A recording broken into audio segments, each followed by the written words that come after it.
కానీ ఒక్క శ్రీశైలంలో మాత్రం ఒక మినహాయింపు, అది ధూళి దర్శనం ఉన్నటువంటి క్షేత్రం.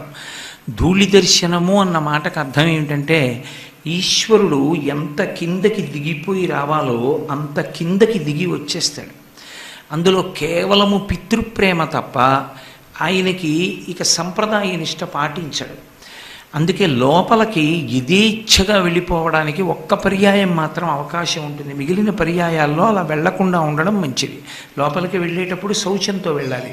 ఒక్కసారి మాత్రం అలా వెళ్ళినా శివుడు సంతోషిస్తాడు అని. ఎప్పుడు అంటే శ్రీశైల క్షేత్రానికి మీరు ప్రయాణం చేసి చేరగానే, ఒకవేళ దేవాలయం ముందర ఎక్కడో దిగారనుకోండి, గుళ్ళోకి వెళ్ళిపోయి శివుణ్ణి చూడాలనిపిస్తే కాళ్ళు చేతులు కడుక్కోవాలన్న నిబంధన కూడా లేదు, వెళ్ళిపోవచ్చు. వెళ్ళిపోయి శివలింగాన్ని ముట్టుకుని దర్శనం చెయ్యవచ్చు. ధూళి దర్శనం అంటే అంతే.